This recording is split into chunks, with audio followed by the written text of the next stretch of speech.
what are some things, because I worked with a lot of professionals while I was up there. Obviously, I had a couple clients I worked with, but the large bulk of the work that I did while I was up there was connecting with other dog professionals or working with dog professionals with their dogs. Yeah. Right? So it opened my eyes to some things that I think are still really big problems in the dog world. Right. Okay. And I'll kind of walk through some of those types of things. So, and again, all of this will make sense as we post more videos from the trip, but I'll walk you guys through a lot of it. Right. So historically, the dog training world has this view on training that is basically control the dog at all times, never allow the dog to make mistakes. Right. And I call it like kind of micromanage everything with the dog always. Right. Yeah. And I would say that is something that I really, really saw a lot of when I was up there, right? From the very first lesson I did with the client that hired me. This isn't even a dog professional at this point, but somebody who had done extensive training with their dog. She had her issues she was struggling with still were the fact that she was needing to micromanage every move that the dog was making still, right? The dog was behaving itself, but the only reason why the dog was behaving itself is because the owner did not give the dog the option to not behave itself, right? And some people can look at that and they could say, well, isn't that what you're supposed to do? You're supposed to set the dog up for success, right? You're supposed to never, allow them to rehearse these unwanted behaviors, stuff like that. To which I always say kind of, right? In the early teaching stages of things, yes, I want to keep the dog successful. I want to help navigate all of their decisions so that they're learning what success kind of feels like and stuff. But at some point, if we look at the North Star of dog training, which I say all the time, which is that we could micromanage the dog as little as possible, that we can make sure that the dog understands how to make good decisions on its own, right? And that ultimately the dog is very, very clear in understanding what it is that we want out of them. That does not align with that, right? Okay. So basically, if you watch the video, the first thing I did with this client when I went up there was I was like, all right, I want to see where we're at with stuff. Let's go for this walk and you show me what you're talking about. And she lived in a very populated area, tons of dogs around, stuff like that. So we just went for a walk and I watched her. And the whole time she was walking this dog, she was kind of nagging the dog to stay in position this way, nagging him this way. She would see another dog and she'd start doing this like body blocking and leash blocking, like doing all this stuff, right? And it kind of worked, but it also was creating a lot of frustration between the dog and her. She wasn't really enjoying her walks because of how much work she needed to do ultimately. Yeah. And the dog was still getting frustrated and getting a little reactive sometimes because of probably all the micromanagement and not having a clear enough understanding of the expectations, right? So, and this is funny, we got a comment on it where somebody was watching the video and basically this is somebody that had asked questions in the past about correcting for reactivity and how much freedom you give the dog and, where you use commands and where you don't use the commands and stuff like that. And to the outside eye, when they watch the video that we posted of working with the dog, it kind of seemed like I was doing all of the things that I had said previously not to do, which basically was don't ask the dog to do anything, right? And just correct the dog for reactivity is kind of what he was asking, if that was a clear way. Whatever. Okay. So it was hard to explain this via comment, but I did tell him that I was going to kind of talk a little bit about this here. When you're working with clients, particularly when you're working with clients that you're not going to see very frequently, like this lady I saw for an hour and a half. Yeah. Right. I'm probably not going to see her again. She may do a virtual follow-up or something like that with me. But for the most part, I had an hour and a half to look at her situation and see what are the things that I could have her do that are going to give her or heed her the most results in the shortest period of time. Right. And because she was so extreme with the micromanagement of everything that she was doing, I was really, really trying to drill home this concept to her of allowing the dog choice. Right? Allowing the dog to make decisions of what he was going to do or not going to do in order to correct them. Right? Now, that doesn't mean that we're not giving the dog any sort of direction. But what that means is that when we're asking the dog to do different things, before you jump right in and start trying to get the dog to be successful or helping the dog or blocking the dog or doing any of those types of things, make sure the dog has made a choice to do the thing that you're asking them to do or not do the thing that you're asking them to do. Yeah. Right?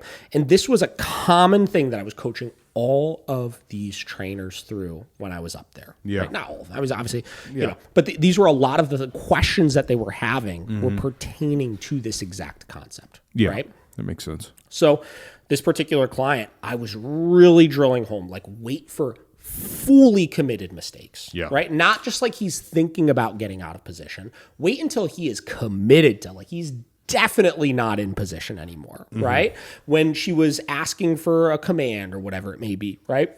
Wait and make sure this dog is totally committed to not doing that thing before you give any direction. And by loosening up our parameters like that and increasing the intensity of the consequences we were providing for not listening to the things that we were asking them to do or not performing the way we wanted to perform, what we would find is that these dogs consistently just got the message, got it much more clearly, and understood that the training or the things we were asking of them ultimately was a winnable game.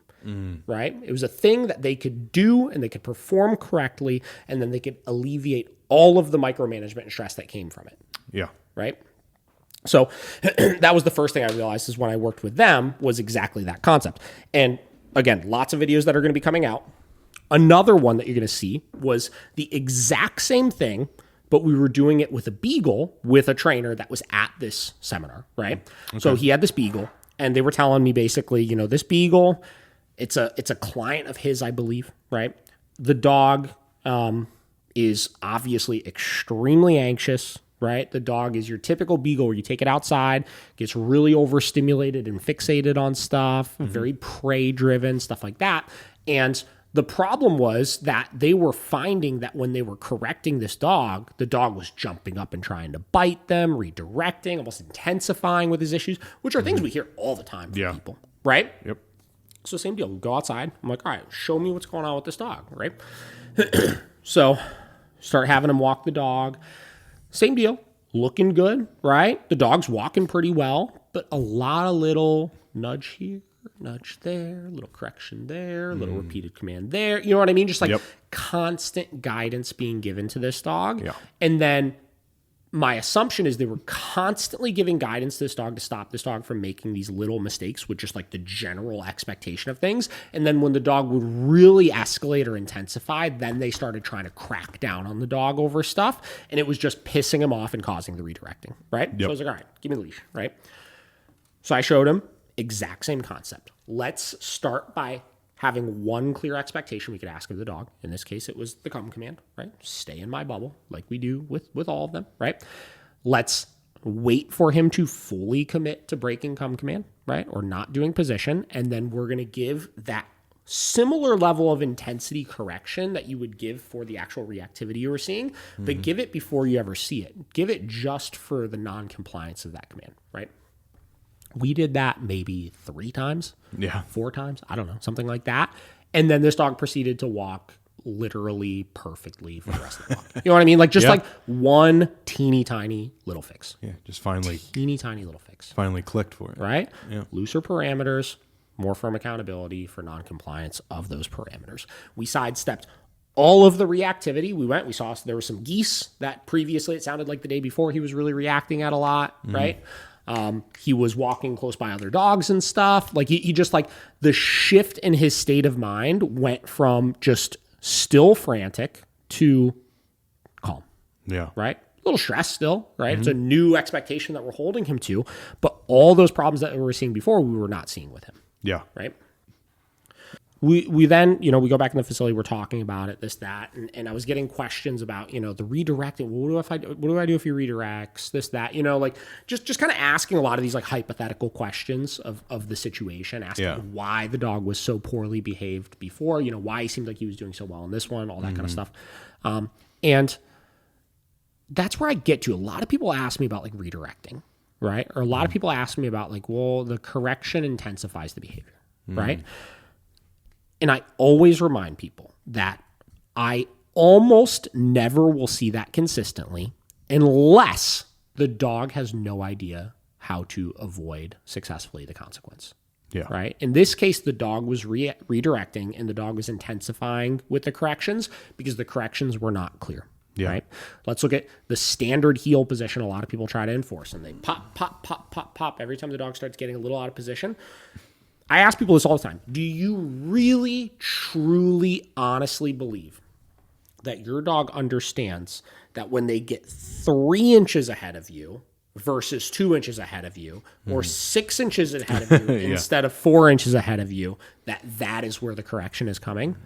To which I would always argue, absolutely not. No. I don't think so at all. So what happens if you repeatedly correct the dog, which is what we generally do when we're teaching heel position, right? Or a lot of trainers generally do when they're teaching heel position. What happens when you repeatedly give the dog a correction that they don't know how to avoid? They try to figure out other ways to make the correction go away, right? In their mind, I can't win this game. The correction is not, I don't know how to make this correction go away. Yeah. That creates stress, that creates frustration, that creates redirecting. And then generally we see the redirecting and we're like, whoa! Where'd that come from? And then we stop. Yeah. So this little tweak caused him to finally realize that he had control over the correction. Yep. Right? So that's another thing that we saw with that dog. Really cool, you know?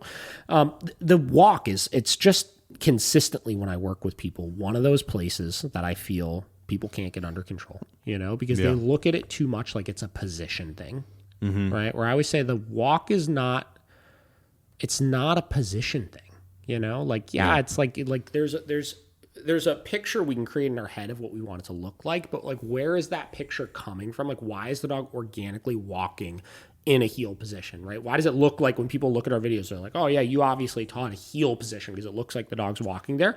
To which I always say, it's because the walk is about attention, right? And by waiting for the dog to make committed mistakes, we are waiting until they lose attention and we correct for it. And if a dog is maintaining constant attention on you, where would be the easiest place for them to maintain constant attention on you? Probably somewhere that looks pretty similar to a heel position. Yeah. Right? Or slightly behind you. Yeah. So I was trying to think the other day of, and again, I have allergy brain right now, so I'm going all over the place, right? But I was trying to think of the other day, like, ways to, like, continue articulating some of this stuff better, you know? And I almost hate even telling people that the walking is like a position because, like, really the correction is not for that, right? Like, it really is for the attention, to which it's like, you got to ask yourself, like, the correction you're giving is for, like, who's the dog following? Yeah. You know, are you following the dog or is the dog following you? It is very Cesar Millan-esque, but like it is true where like if the dog is heeling with you, the dog is actively following you. So when do you correct? If it's not about a position, you correct when you start following the dog.